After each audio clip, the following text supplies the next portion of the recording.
సహోదరి సహోదరులు, క్రీస్తు లేకపోతే కుటుంబ వ్యవస్థ, వివాహ వ్యవస్థ విచ్ఛిన్నమైపోతుంది. ఆనాడు కానా అనే ఊరిలో వివాహం జరుగుతున్నప్పుడు మరియను, యేసును, శిష్యులను పిలిచారు. నువ్వు ఎవరిని పిలుస్తున్నావో అది నీ వ్యక్తిత్వాన్ని, నీ విశ్వాసాన్ని తెలియచేస్తుంది. జ్ఞాపకం పెట్టుకో. 2, యేసు ఆ వివాహానికి వచ్చినప్పుడు ఆ వివాహంలో ఓ సమస్య వచ్చి పడింది. ఏమిటి ఆ సమస్య అంటే, ఆ రోజుల్లో జరిగే వివాహము ఇప్పుడు జరిగే వివాహాలు కట్టే కొట్టే తెచ్చే అయిపోయింది. పెళ్ళి అరగంట గంట సేపట్లో వివాహం అయిపోతుంది. ఇంకా రిజిస్టర్ మ్యారేజ్ అని చెప్పాల్సిన అవసరం, అడిగి సంతకాలు పెడితే చాలు, పెళ్ళి అయిపోయింది. కానీ ఆ రోజుల్లో వివాహం అనేది సాధారణంగా ఒక వారం పాటు ఆ వివాహము మహోత్సవం జరుగుతూనే ఉంటుంది. ఇప్పటికి కూడా ధనవంతుల ఇళ్లలో కూడా వివాహం అనేది 1 వీక్ 10 డేస్ ఉత్సవంగా జరుగుతూ ఉంటుంది. సో ఆ వివాహం జరుగుతున్నప్పుడు అనేక మంది బంధువులు అక్కడికి వచ్చినప్పుడు ఆ వివాహంలో ఒక సమస్య వచ్చి పడింది. ఏమిటి ఆ సమస్య అంటే, ద్రాక్ష రసము అయిపోయింది. వివాహంలో ఏదైనా సమస్య వస్తే బంధువర్గాలు వాళ్ళు నలుదిక్కుల నుండి వస్తారు. తూర్పు నుంచి వస్తారు, పడవ నుంచి వస్తారు, దక్షిణం నుంచి వస్తారు, ఉత్తరం నుంచి వస్తారు. నలుదిక్కుల నుండి బంధువులు వస్తారు. ఏదైనా అక్కడ లోపం వచ్చిందంటే మొత్తం నలుదిక్కులా తెలిసిపోతుంది. ఆ వివాహం ఎంత వైభవంగా జరిగిందో లేదా ఎలా విఫలమైపోయిందో నలుగురు మాట్లాడుకుంటారు. వెళ్ళాం కానీ ఆ పెళ్ళికి అబ్బే మొక్కలు లేవండి, ఏం లేవు, అసలు మొక్కలే లేదండి, అంత గ్రేవే వేశారండి, అంత మొత్తం అంత అదేనండి. వివాహం మాత్రం అబ్బో ఆడంబరంగా చేశాడు కానీ ఫుడ్ ఏం బాగాలేదండి, అసలు ఫుడ్ వెరైటీస్ ఏం లేవండి అని అనేస్తారు. అంటే వివాహంలో వచ్చే సమస్య సాధారణంగా నలుగురికి తెలిసిపోతుంది.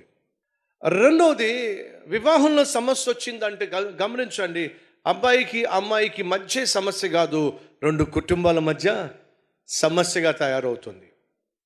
ఎందుకని వివాహం అనేది ఒక అబ్బాయికి ఒక అమ్మాయికి మధ్య ఏర్పడే బంధం మాత్రమే కాదు, 2 కుటుంబాలు వారి కుటుంబాలకు అటాచ్ అయినటువంటి బంధువులతో కూడినటువంటి వ్యవస్థ ఇది. ఇటువైపు వారికి ఇబ్బంది వచ్చినా, అటువైపు వారికి ఇబ్బంది వచ్చినా, అటువైపు వాళ్ళందరూ అలుగుతారు.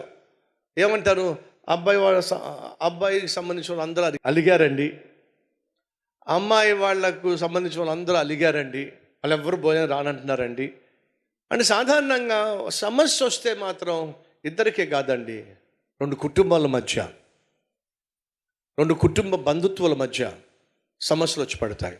ఇది సాధారణం. కాబట్టి ఆ రోజు వివాహం జరుగుతున్నప్పుడు ఆ వివాహంలో ఒక సమస్య వచ్చింది. ఏమిటయ్యా అంటే, ద్రాక్ష రసం అయిపోయింది. అలా ద్రాక్ష రసం అయిపోయినప్పుడు దయచేసి గమనించండి, మళ్ళీ చెప్తున్నా, మీరు వివాహానికి ఎవరిని పిలుస్తున్నారో అది చాలా చాలా ఇంపార్టెంట్. ఎందుకని, వివాహంలో సమస్య వచ్చినప్పుడు ఆ సమస్యలు తీర్చగలిగిన వారే వివాహంలో ఉండాలి, కానీ సమస్యలను పెంచేవారు మాత్రం వివాహంలో ఉండడానికి వీల్లేదు. కొంతమంది వివాహానికి వచ్చి సమస్యలు సృష్టించి వెళ్ళిపోతారు. వివాహానికి వచ్చి అదిగో వాడిని పక్కన కూర్చోబెట్టకుండా నేను కదా వాడికంటే ముందు అని చెప్పి కూర్చోబెట్టే ప్లేస్ గురించి గొడవ చేసి అలిగి వెళ్ళిపోతారు, రాద్ధాంతం చేసేస్తారు. లేదా నన్ను పిలవలేదు స్టేజ్ మీదకి, లేదా నా పేరు చెప్పలేదు స్టేజ్ దగ్గర, ఏదో ఒక కారణాన్ని చూపించి ప్రశాంతంగా వివాహం జరుగుతూ ఉంటే ఆ వివాహం జరగకుండా అలిగిపోయే వాళ్ళు ఉంటారు, గొడవ చేసి వెళ్ళిపోయే వాళ్ళు ఉంటారు, ప్రశాంతతను పాడు చేసే వాళ్ళు ఉంటారు. అదొక నైజం వాళ్ళది. అటువంటి వాళ్ళని దయచేసి పెళ్ళికి పిలవకండి, ప్రయోజనం లేదు. 2, వివాహంలో సమస్య వచ్చినప్పుడు ఆ సమస్యను ఎవరు పసిగట్టారు చెప్పండి? మరియ పసిగట్టింది. మరియ పసిగట్టి ఆ సమస్యను పరిష్కరించే ప్రయత్నం చేస్తుంది. మీ వివాహంలో ఎవరున్నారో తెలుసా? వివాహంలో సమస్య వస్తే ఆ సమస్యను పసిగట్టి పరిష్కరించేటటువంటి వాళ్ళు నీ వివాహంలో ఉండడం ఆశీర్వాదం. అర్థమవుతుందా? సమస్యలు సృష్టించేవారు కాదు నీ వివాహంలో ఉండాల్సింది. మనస్పర్ధలు సృష్టించేవాళ్ళు కాదు నీ వివాహ బంధంలో ఉండాల్సింది. భార్యాభర్తల మధ్య అనవసరమైనటువంటి భేదాభిప్రాయాలు కలిగించేవారు కాదు నీ వివాహంలో ఉండాల్సింది. ఎవరు ఆ వివాహంలో పెద్దలుగా ఉండాలయ్యా అంటే సమస్యలను పసిగట్టి సమస్యలను పరిష్కరించే వాళ్ళే పెద్దలుగా ఉండాలి. మరియా ఎంతో కొంత అక్కడ పెద్దరికం కలిగి ఉన్నట్టుగా మనం చూస్తాం. కారణం ఏమిటంటే సమస్య వచ్చినప్పుడు తానే పెద్దరికం వహించి సమస్యను పరిష్కరించే ప్రయత్నం చేస్తుంది.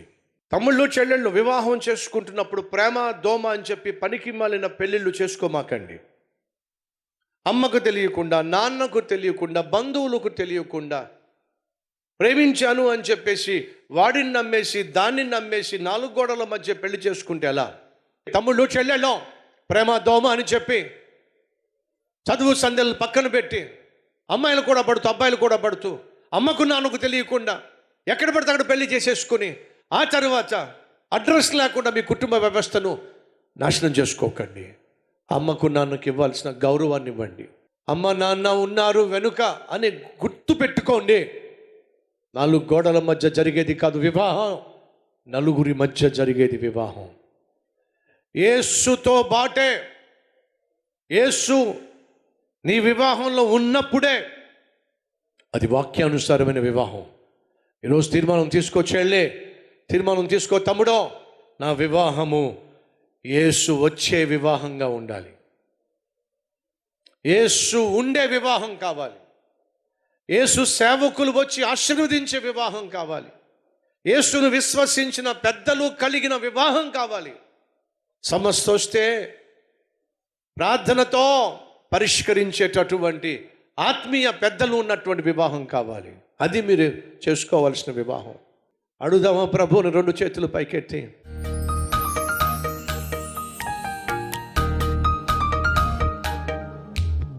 యేసయ్యా, ఎన్నో అద్భుతాలు నువ్వు చేశావు, చేస్తున్నావు, చేస్తావు. కానీ నువ్వు చేయాలి అనుకుంటున్న అద్భుతం, మొట్టమొదటి అద్భుతం మా కుటుంబం కట్టబడడం, మా వివాహ బంధం స్థిరంగా ఉండడం, మా కుటుంబంలో సైతాను తీసుకొచ్చిన సమస్యలు పరిష్కరించబడి నిన్ను ఘనపరిచే కుటుంబ వ్యవస్థ మాకు అత్యవసరం అయ్యా. మా కుటుంబము రక్షించబడమే మహా అద్భుతం. ఆ అద్భుతాన్ని జరిగించు నాయనా. యేసు నామం పేరట వేడుకుంటున్నాం తండ్రి, ఆమేన్.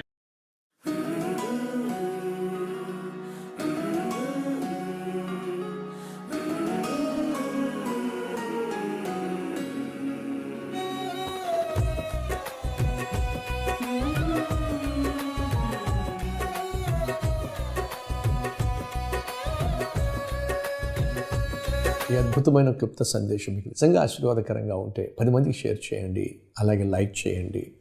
అంతేకాకుండా ఒక చక్కని కామెంట్ కూడా పెట్టండి. సోషల్ మీడియా ద్వారా ఎంతోమందికి విలువైన సందేశాన్ని షేర్ చేసే అవకాశం ఉంది కాబట్టి మీ ప్రయత్నం మీరు చేయాల్సిందిగా కోరుతున్నాను. మళ్ళీ రేపు ఒక క్లుప్త మార్నింగ్ డివోషన్తో ముందుకు రాబోతున్నాను.